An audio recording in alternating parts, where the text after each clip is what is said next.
On today's board webinar, I'm excited to have Bill Zucker, chair of the Xaverian board in Brooklyn, and Bob Alisi, longtime president. We're going to categorize today's topic into the category of board agenda setting. I know we've had a couple other webinars over the last few years on this topic, but I know this is a particular topic of interest to many board directors throughout our network as they look at how they structure meetings and what's the best use of meetings.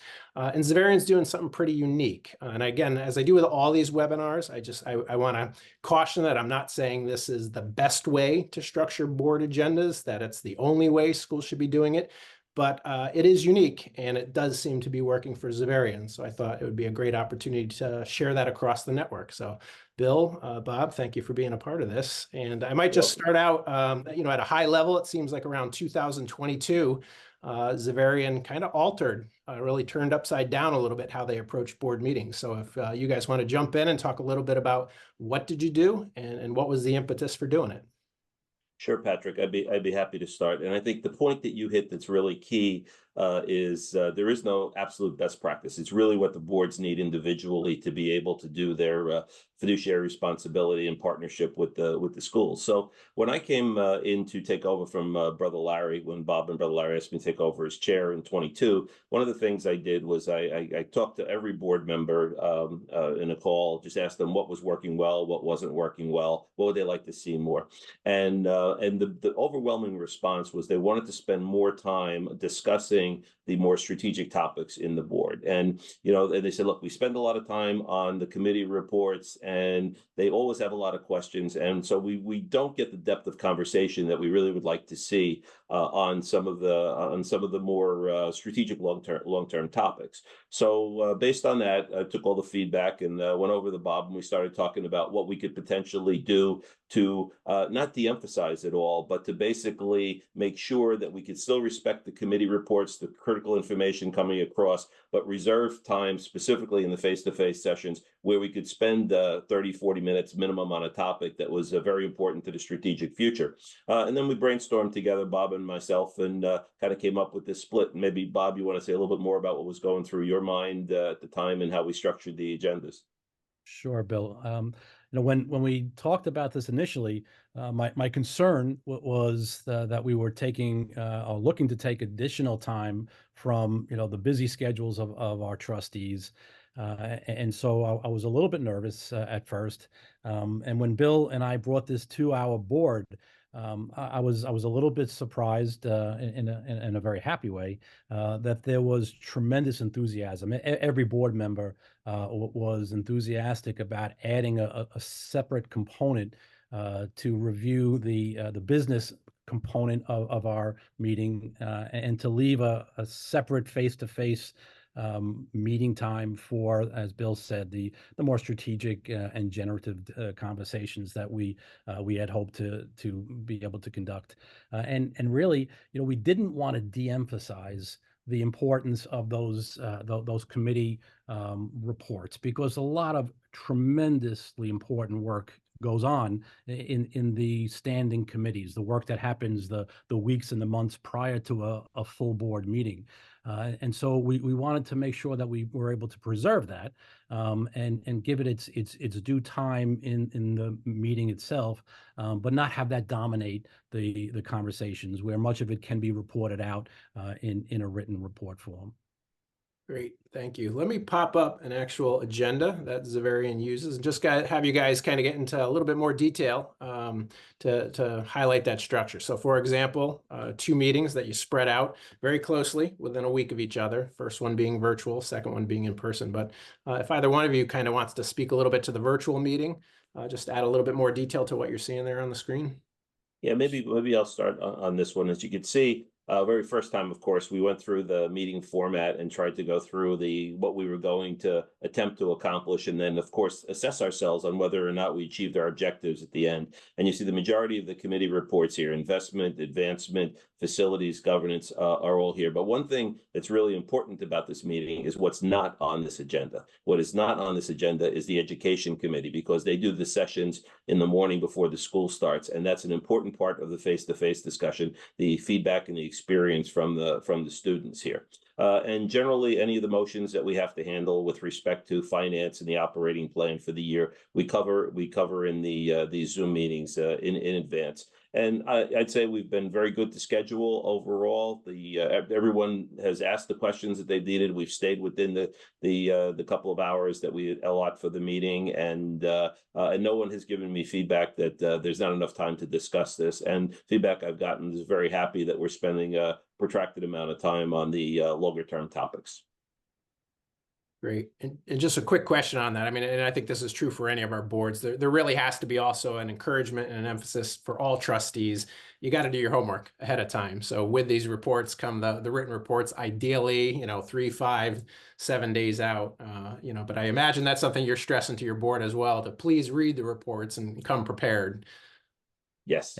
And we of course, we say that, and it's reinforced at the committee meeting level, that we want to make sure that all the good work that is being done at those committees is really communicated well and understood by board members. So we want to give the full board opportunities for questions and to do some follow-up, assuming that they have done their homework and read the written reports. And we try to also make sure that those reports are concise.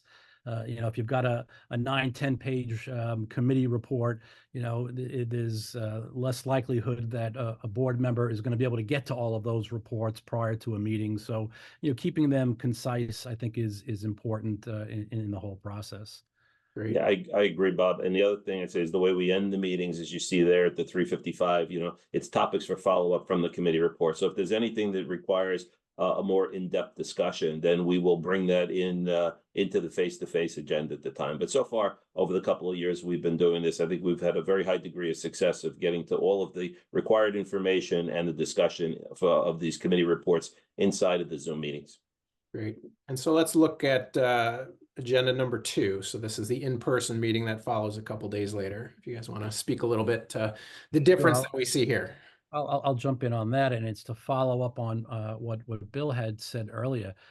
In past meetings and in meetings that I've been on at other board meetings for other schools, oftentimes what happens is the great work of educational programs gets kind of squeezed out. We want to jump into finance. We want to be able to understand what's happening on advancement. Those are important things. And I found it somewhat ironic sometimes. You'd have a 10 minutes session for the principal to do a report or educational programs, and to me that's just kind of working backwards. The heart and soul of why we're all there is to serve our kids and the great work that's happening in the schools. So we wanted our principal to have a real good opportunity to be able to share what's happening in the school together with educational programs. One of the things that we encourage of our board members is to be part of the educational programs visit, and we hope that every board member will do that at some point during the course of their initially their first term, but anytime that they are available to do that.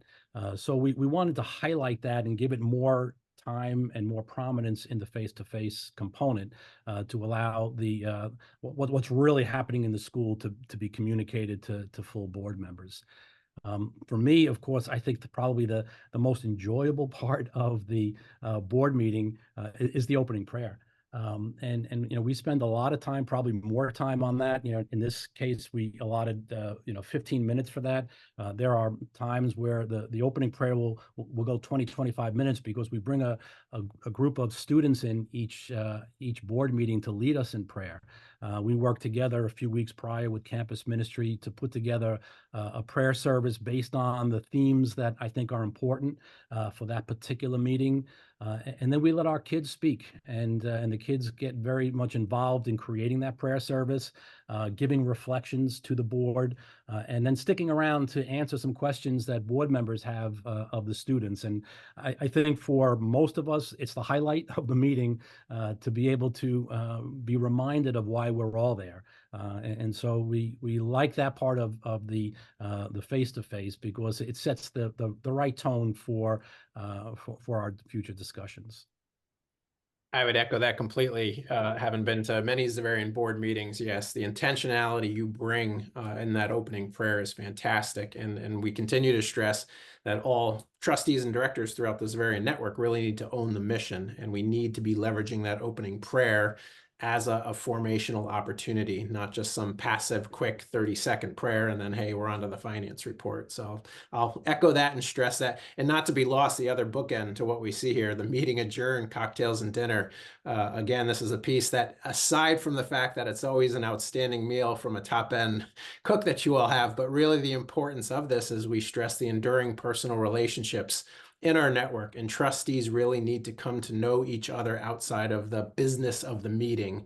And I think that's another area Xaverian does very well, having a sit-down plated dinner after meetings. And not that it has to be a plated dinner, but again, it's the intentionality you all bring to build that collegiality and the relationships outside the business. And I just wanted to stress that because I think it's a point worth mentioning. With the added benefit that the wonderful chef is also a Xaverian alum. That helps. That helps. Well, very good. Well, guys, I just want to flash up one other agenda just to see if there's any other points. So this is just another sample for those that happen to be watching this after the fact. So again, this would be the example of the Zoom session, and then followed by the more strategic piece to that. But I don't know if there's anything new points you'd want to highlight based on just seeing a second agenda. Yeah, just I would just add also in this agenda, you see what we started to do this past year, and that is to add a component that relates to the mission of the school, and trying to bring all trustees back to the real foundation of why we're all together. And so we added a component based off of the partners and mission document, but reminding trustees that every member of the board has a stake in the mission of the school. And so if you're in finance or if you're on advancement, it is an important part of our responsibility to bring in, a discussion on mission to kind of reinforce and remind people again why we do the work, the important work that we do. And so it leads to a good conversation, and really an invitation to embrace the mission on the part of each trustee. The only other thing that I would add is, we always, and Bob always does with his team, an excellent job of teeing up the strategic plan. We always have a session like on a weekend where we do a deep dive on it. So the launch of the strategic plan is very good. But when you start to look at the amount of time you have available for topics on some of these sessions, there are more pressing short-term issues to be able to talk about that have long-term strategic importance. And we tend not to revisit the strategic plan as a board consistently. What I like about this too, as you can see from this agenda, is we added an update on it. And my intent would be to have Vinny continue to give us an update on a periodic basis here. So we actually get feedback as we go through the strategic plan over the 5 years, as opposed to just okay, it's good, it's signed off, we're going to work it, and it goes into actualization.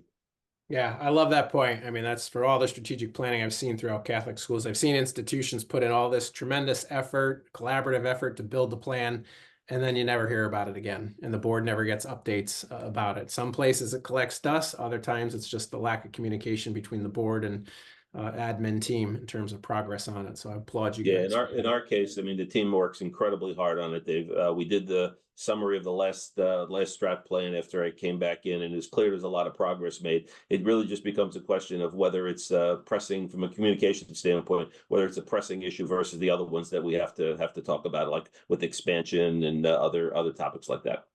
Great. Well, Bill, Bob, thank you very much for sharing what Xaverian is up to these days with board agenda setting. For any folks watching this at any point in the future time, if you do have questions about what you heard, what you saw, and you'd like us to connect you to Xaverian, please reach out to me, and I will. I'm sure Bill and Bob would both be more than happy to speak to anybody and share a little bit more about that experience. But again, guys, thank you so much for your help, and best of luck with the